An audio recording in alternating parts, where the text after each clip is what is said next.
The motion of no confidence in Tánaiste Leo Varadkar. We know the backdrop of this, a confidential document sent to the NAGP that had been negotiated with the IMO. Do you first of all believe that this motion of no confidence will be defeated this evening?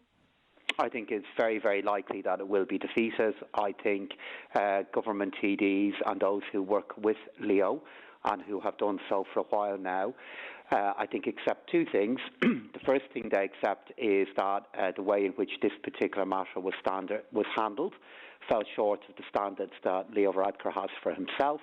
But the second thing I think they accept is that Leo has demonstrated the highest of standards in his time in public office on the management and leadership of a whole array of matters for our country. And I think this particular issue has to be seen in the round and in the round of his normal, exceptionally high standards. Does the opposition, though, have a point that this particular way of dealing with negotiations with general practitioners, dealing up front with one organisation, dealing behind the scenes perhaps with a friend in another organisation, do they have a point that this wasn't just unseemly, it was inappropriate, it was wrong? The village have accused, for example, Paul Murphy said earlier on the programme on Tánaiste, of criminal activity. Now, I know that that has been strenuously denied and we're not asserting that, but do they have a point, and are they right to be bringing this motion of no confidence? But the Tánaiste himself has acknowledged that he didn't handle this in the way he should have and would have again in the future. And this is why he went into the Dáil last Tuesday, answered questions on the matter and apologised. From the moment this issue developed, he issued a statement saying that this was not in line with his own standards or practice for dealing with this matter. He acknowledged this to the public, to his partners in government, and then in the Dáil.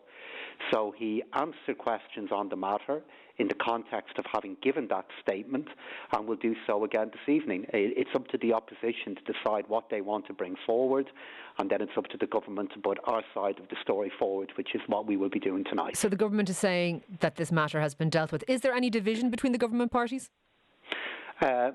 Well, I know this matter has been discussed between the party leaders since the issue developed. I know at party leader level, there is a common view in relation to the issue, and I believe that also exists amongst the three different parties. But all TDs do have the right to express their view on this matter, but I would hope when we get to the motion tonight, this issue will be considered in the round of the way that Leo Varadkar has conducted himself now in high office for nearly a decade. Lastly, Minister, the Village magazine have also claimed that you met with Dr Matt Ó Tuathail. What's your response to that? They've made two allegations in relation to two meetings that they allege happened. Neither of those meetings happened. So you're saying categorically that these meetings did not take place despite those allegations? Yes, I am. OK. Minister for Finance Paschal Donohoe, thank you for that indeed.